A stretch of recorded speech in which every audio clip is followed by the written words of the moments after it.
welcome back to the Squirrel Heaves YouTube channel. Now today I am going to try and do the same as I did the other day for the first 4 games. Some of them obviously are still to play. So the games we're going to be looking at covering is we're looking at Turkey versus Croatia, Poland versus Northern Ireland, which I'm going to be looking at personally because in my work sweepstakes I actually drew Northern Ireland. So I'm kind of going to have to be cheering for them as well as England because I want to win the sweepstakes, but I don't really have much of a chance. And Germany versus the Ukraine. Looking into that midfield, I'm looking at the likes of, I've got Çalhanoğlu or Çalhanoğlu, however you say his name, not entirely sure. Bit of a FIFA legend now, with people taking free kicks left, right and centre from wherever they can with him and forever scoring past me. But moving on, you've got Arda Turan, who, while he hasn't kicked on with Barcelona a great deal, he is a really good player and should do something really well here as well. You've also got Nuri Sahin, who is a good defensive, he's a good like deep line midfielder who could pop up and do a good few things as well. And then looking at that forward line, the main one that stands out to me is Yilmaz, who is their main goal scorer. Now, looking at Croatia, Croatia throw up kind of a similar situation to Turkey in that their midfield is really quite strong. So a couple of names that jump out to me, obviously we've got to look at Luka Modric and Ivan Rakitic of Real Madrid and Barcelona respectively. Then we've got Mateo Kovacic, who while still hasn't really broken into the Madrid team, does have a lot of quality, and Ivan Perisic as well. A lot of quality in that midfield, and that's only 4 out of the 8 that they've taken. Then we're going to look up front, who, while he doesn't necessarily fit their style of play and the style of play of the midfield behind him, Mario Mandzukic is a danger man if put in the right situations and given it enough good service. Really make his mark on this tournament if it can all click. A bit like I said with France the other day, if it clicks, it could be really dangerous for the opposition. Weaknesses is that front line. Now, obviously Mandzukic is still first choice. However, he's only scored one of Croatia's 20 goals in the qualifying rounds. And as I said before, his style doesn't necessarily fit with the rest of the team. Is he going to be starting up front? I personally think, I'm a fan of the guy, I personally think that he could inflict a lot of damage on opposition teams. However, if he doesn't, you've still got guys in there like Kalinic and Kramaric who can come in and maybe do a better job than Mandzukic, or even partner him however they're going to set up and play. Who do I think is going to win this game? For me, those key areas is going to be that midfield battle because they've both got really strong midfields.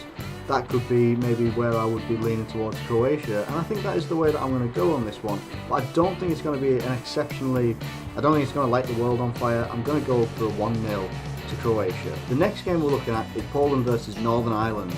Now, Poland seem to appear to play a much more possession-based style of football now instead of the counter-attacking football that they've been playing in recent years. Poland's strength at the moment, obviously you cannot ignore the fact that they have probably one of the best out-and-out strikers, probably maybe in top 3 like out-and-out strikers. I want to say out-and-out strikers, that obviously takes out your likes of Messi, Ronaldo. You're looking at like Lewandowski, Aguero, and the best one in the world I believe in Suarez. You've got an out-and-out forward in Lewandowski who can bang goals in, as he's been doing for Bayern this year, and you've also got another one in Milik, who seems to be the perfect foil for playing alongside Lewandowski. They have got a couple of injuries to some wingers as well, which might could inflict on getting that pace down the wing, providing for the forwards. The midfield, you've got Błaszczykowski, or I really don't know. I am going to butcher these names. Apologies. Don't take offence. You've got Zielinski, who's the guy that Liverpool have been linked with as well and having a hard time getting, and Krychowiak, or however you say his name, I'm not entirely sure either. So it's got quite a talented midfield in there as well. And as I said, the forwards you're looking at mainly, I think they will go with like Milik and Lewandowski. Looking at the opposition team, which is Northern Ireland, which is my sweepstake team at work. I was very lucky in that one. I actually did the draw myself, so it certainly wasn't biased in any way. I can tell you that now. Obviously, I think one thing that people are missing out on, they take the mick out of me at work for having drawn this team, but I think they are missing the fact that, Will Grigg could very well still be on fire, and the defence may indeed still be terrified. Had to get that in there, it just had to happen. Now it's happened, let's move on. We've also got Kyle Lafferty is obviously the one that people are looking at now. Obviously there was reports that he was injured recently, but he's also working his way back from it. Will Grigg obviously, who seems to have had a really good season.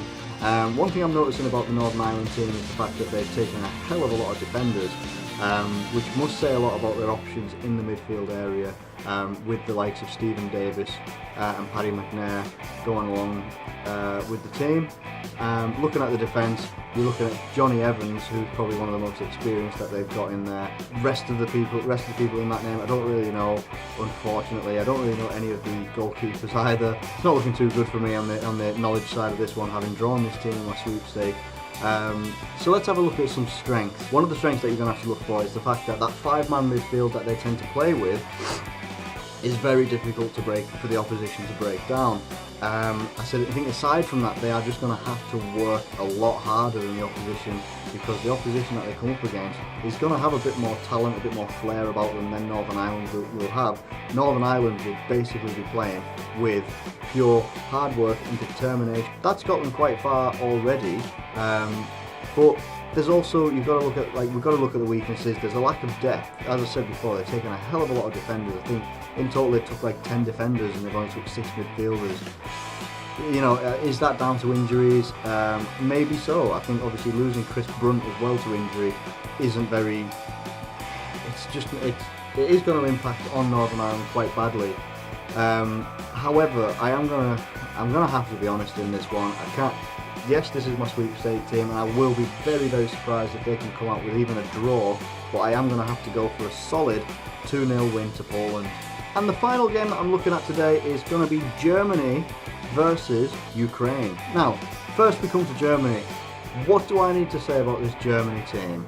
Now, let's take away the fact that they maybe haven't performed as best as possible in qualifying, and they haven't necessarily played very well in their friendlies altogether. Let's just look at the players. In goal, you've got the 3 goalkeepers they took. Manuel Neuer is obviously their number 1 goalkeeper. Andre ter Stegen from Barcelona, Bernd Leno from Leverkusen. Ah, man. You then got in defence Jerome Boateng, Mats Hummels, Jonas Hector, Jonathan Tah, who's just been called up, Howardis, Mustafi, Kimmich. None of them look like amateurs. None of them look like, alright, this is like someone who hasn't got a lot of experience. No. These all look like proven hard people to go up against. Midfield. Now, even though there's maybe a couple of injuries in here, you got Emre Can from Liverpool, who most likely seems to fall back into defence anyway. Schweinsteiger, who you can't ignore, can play very well with Germany. Sami Khedira, Toni Kroos, Mesut Ozil, Draxler, Leroy Sané, Götze, Andre Schürrle, Julian Weigl, or however you say his name. I mean, just the absolute talent they've got in that. You can understand a team. You can understand a team like Germany taking that many midfielders, because there's that friggin' many of them that are so good. You have to take them. And I haven't even talked about the forwards either. Now, let's have a look at the forwards. Okay, you got Thomas Muller, who is just hilarious and hilariously good at what he does as well.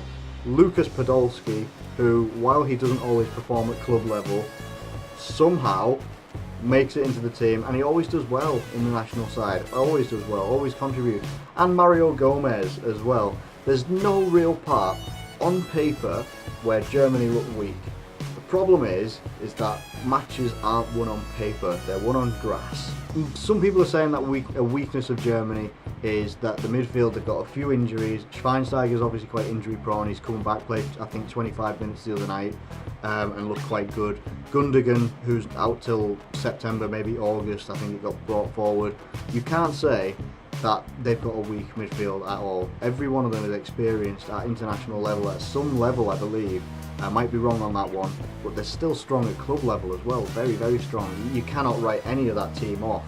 Germany's spine is stupidly strong when you've got obviously you're going to have Neuer starting, Boateng, Toni Kroos, Thomas Muller. Yes, they've lost Philipp Lahm, and they have lost a couple of games. They lost to Republic of Ireland in a qualifier, and they lost against Slovakia in a friendly. Yes, that doesn't look like good reading, but Germany always, when it comes to the actual tournament, they just switch into gear and they just trounce teams that are in front of them. That's just how it is. And now onto the team that is going to be in front of them, hoping not to be steamrolled. It's the Ukraine. The star people in this team, it's two of them for me. The ones that stand out is Yarmolenko, who is their main goal scorer, and Konoplyanka, who is an absolute danger man. The best things about the team is the fact that they can create and score goals while having a defence that is supremely organised.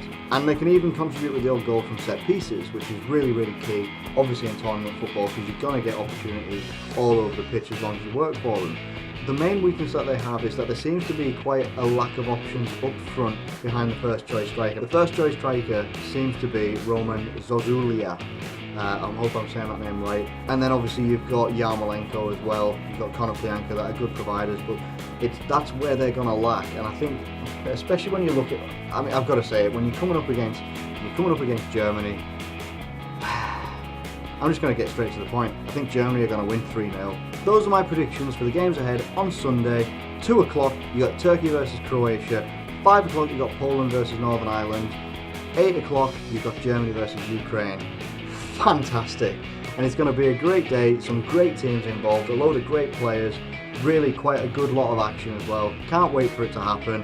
I will do a review video of those games, as well as the games that are coming on Saturday that I'm obviously looking forward to. If you've enjoyed the video, please drop a like on the video, subscribe if you're new around here, and I'll catch you later.